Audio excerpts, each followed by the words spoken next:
What's your biggest fear? For a lot of us, it's a home invasion. The bang on the door, the shattered window. But what if the intruder didn't have to break in? What if they were already living inside your walls? It's a terrifying reality called phrogging. Strangers secretly living in the attics, the basements, and the crawl spaces of other people's homes, completely undetected. It's Blair, and tonight I have some stories for you that feel a little too real. Stories about a teenage girl who kept hearing noises from a storage space right next to her bed, and a couple who discovered a secret, fully furnished room hidden just beneath their own bedroom floor. These people thought they were alone. They were wrong. But that's the terror of a threat you can't see, isn't it? The one lurking just behind the drywall. Sometimes, though, the danger isn't hiding at all. It's right there, out in the open, waiting for you in the places you're supposed to feel safest. That quiet farm you pass on your way to work, the empty parking lot you walk through every single night after your shift. These moments of everyday solitude can curdle into something nightmarish in a heartbeat. The stories I'm about to share aren't about ghosts in the attic or monsters under the bed. They're about the chilling reality of violent encounters with strangers in places that should have been safe. We begin with a late-night drive on a desolate ranch road, a place someone thought they knew, right before it all went wrong. The user who submitted this, let's call him Alex, was driving his girlfriend home from her grandfather's ranch. It was a route they'd taken 100 times, a dirt path cutting through acres of dark, silent farmland. But that night, the silence was broken.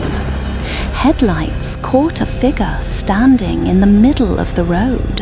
Alex slowed, then stopped. The man just stood there, motionless. Alex's girlfriend recognized him, a known troublemaker from a nearby town.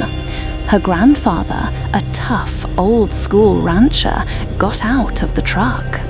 He walked right up to the man and said something Alex would never forget. "If I ever catch you here on my farm, I won't hesitate to blow your brains out." The man didn't flinch. He just smiled. And that's when another figure emerged from the tall crops by the side of the road. He moved fast. Before the grandfather could even turn, the second man was on him, landing a single, brutal punch that sent the old man crumpling to the ground. Alex threw the truck in reverse, tires spinning in the dirt, his girlfriend screaming. They didn't stop until they were miles away. The image of her grandfather falling burned into their minds. That ranch was private property, a place they thought was safe. But sometimes, the threat doesn't just cross a property line.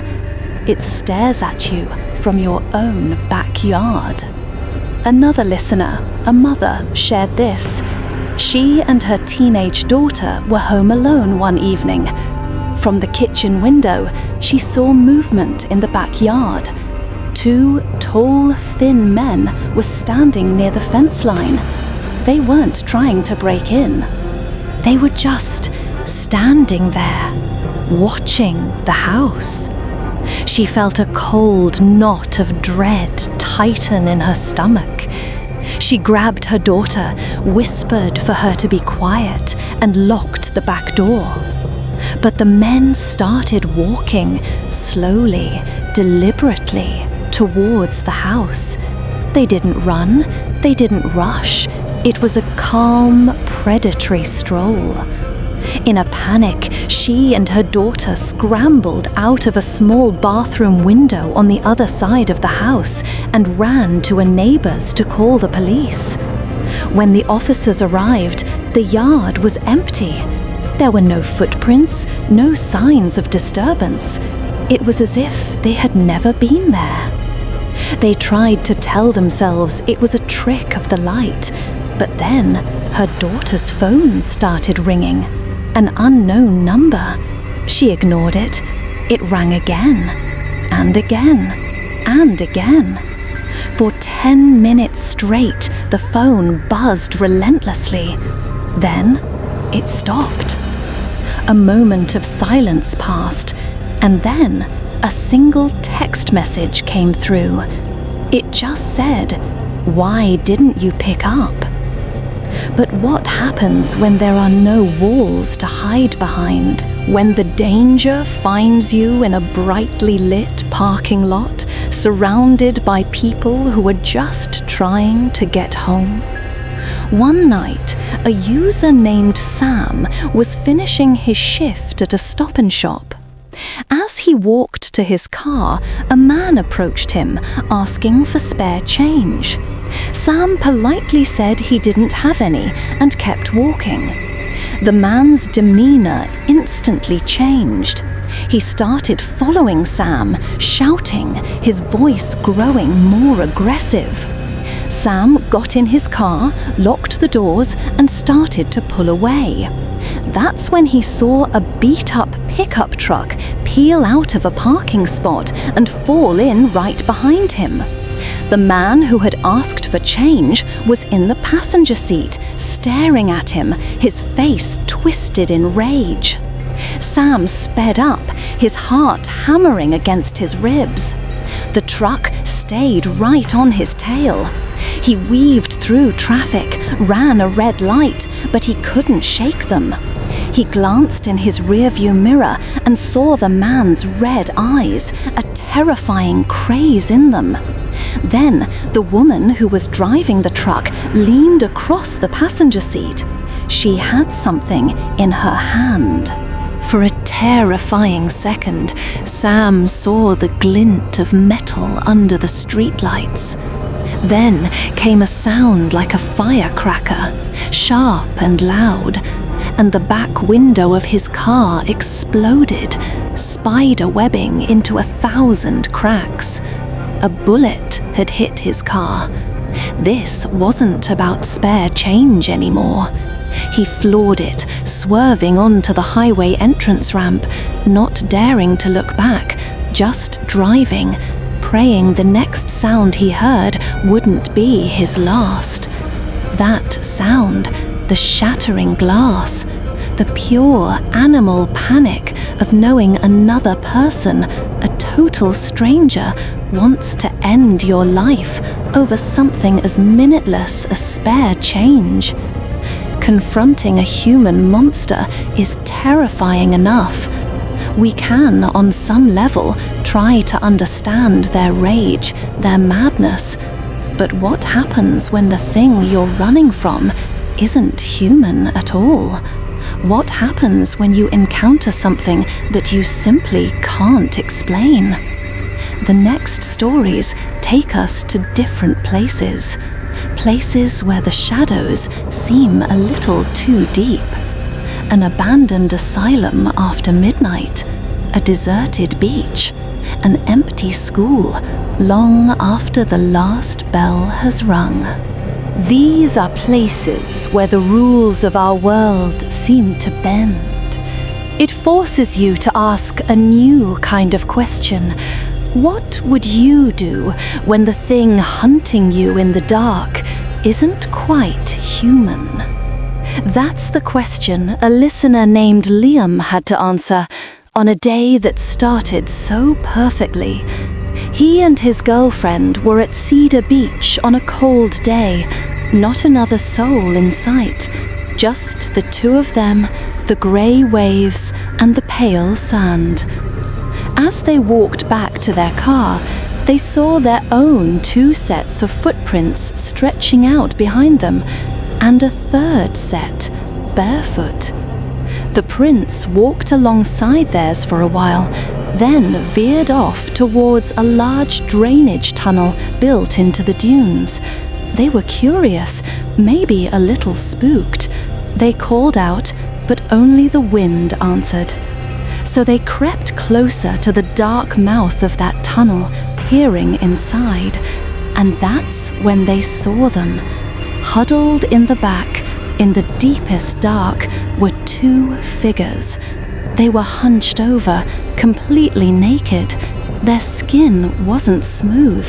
It was, in Liam's words, flaky and wrinkly, almost like a reptile's. They didn't move. They just stared back from the shadows. Liam and his girlfriend didn't wait to find out what they were. They ran. They just ran. Sometimes the thing you find isn't a creature. It's a presence, an echo of something that refuses to leave. That's what a group of teenagers discovered in an abandoned asylum.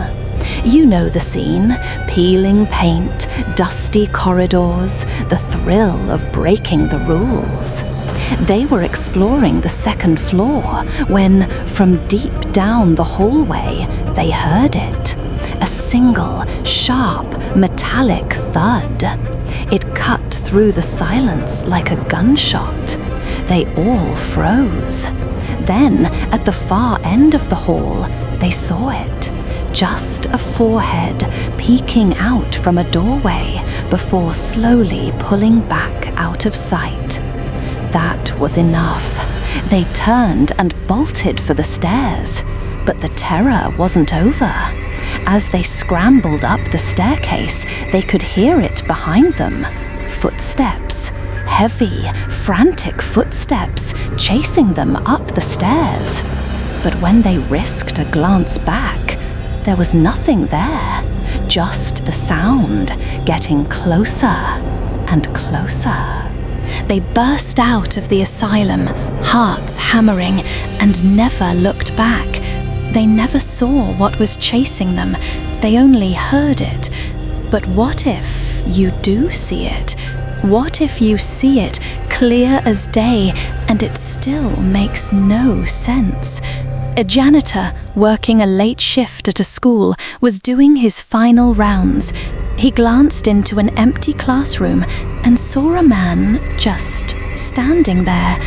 The man looked at him, gave a little wave, and the janitor, thinking it was a teacher working late, just waved back and continued on his way. But something felt off. He reported it to security. They rewound the tapes, and what they saw on that grainy screen was impossible.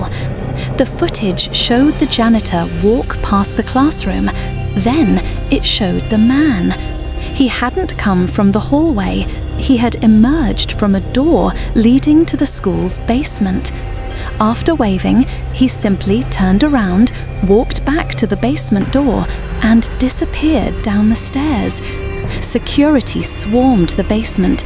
They searched every corner, every closet, every crawl space. They found nothing. No secret doors. No hidden passages. No sign of the man. It was as if he had walked down those stairs and simply vanished into thin air. The footage showed the janitor walk past the classroom. Then it showed the man. He hadn't come from the hallway. He had emerged from a door leading to the school's basement. After waving, he simply turned around, walked back to the basement door, and disappeared down the stairs. Security swarmed the basement. They searched every corner, every closet, every crawl space. They found nothing. No secret doors, no hidden passages, no sign of the man.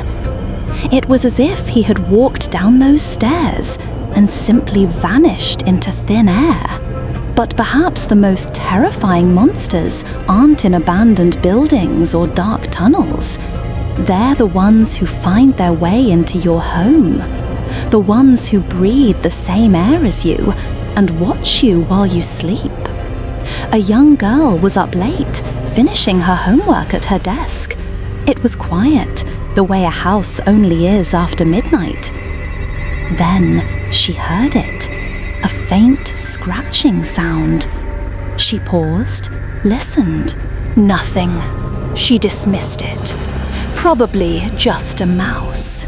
But a few minutes later, it came again. A definite shuffle, this time. And it sounded close. It sounded like it was coming from inside her bedroom wall. She told her parents, who came in and listened, but the house had fallen silent again. They told her she was just tired, hearing things. So she went to bed, trying to ignore the feeling of being watched. The next night, the sounds were back, and this time, a panel in her wall slid open. A man crawled out. Police were called, and when they apprehended him, they found 2 pairs of the girl's underwear in his pocket. He had been living inside the walls of their house for weeks. That chilling idea that your home has a secret is more common than you'd think. A couple had been hearing strange noises for a while, not from the walls, but from below. Scrabbling, thumps coming from under their bedroom floor. They called exterminators, but they found nothing. One night, they decided they'd had enough. They grabbed a baseball bat and stayed up, waiting. The noises never came. Frustrated, they started searching the house from top to bottom. In his wife's closet, buried under some old boxes, they found it. A small square cut into the floorboards, disguised as a hatch. They pulled it open. It revealed a hidden ladder leading down into darkness. When they climbed down, they found a secret room tucked away in the foundation of their home. Inside, there was a small cot in the corner and a bunch of children's toys. As the chilling reality of their discovery washed over them, they heard a noise from above, a frantic rattling. They scrambled back up the ladder just in time to hear the doorknob of their own bedroom door jiggling. Someone was trying to get in. But what if the intruder isn't a stranger? What if it's someone you know? Someone you trust? One Reddit user shared the story of his job as a house cleaner. His client was a wealthy, eccentric man who was rarely home. The house always felt off. One day, curiosity got the better of him. He started snooping. In the man's office, he found a locked box. He picked the lock. Inside were stacks of photographs. His blood ran cold. He was in every single photo, in every single room of the house. Photos of him cleaning the kitchen, photos of him napping on the couch during his break, photos of him in the bathroom, his private moments, all catalogued.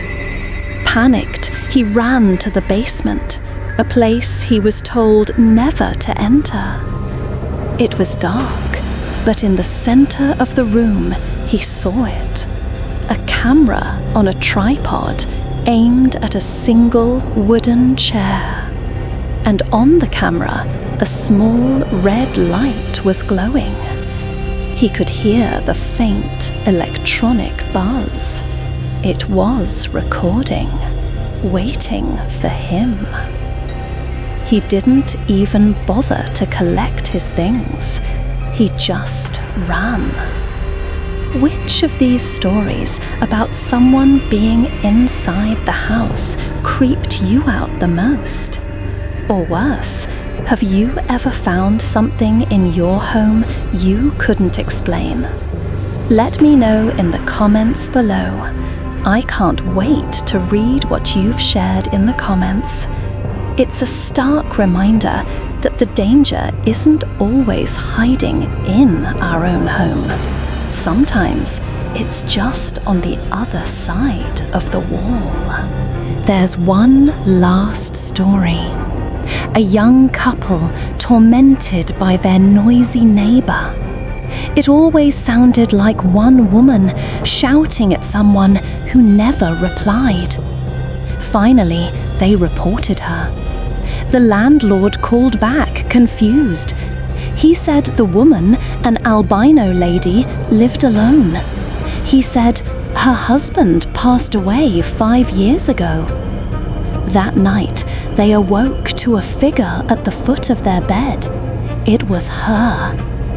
In the dark, her skin was ghostly white, and in a dry, raspy voice, she whispered, "We shouldn't have reported her." And then she was gone. That's the thread that ties all of this together. The terrifying truth that horror isn't just in far-off haunted places. It's in the stranger in the parking lot, the person living next door, and yes, the one already inside your home. If you made it this far, please hit that like button. And if you need more of these stories for the dark, make sure you subscribe. Videos like this walk a fine line, and subscribing is the only way to guarantee you won't miss the next one. Until next time, check your locks and maybe your walls.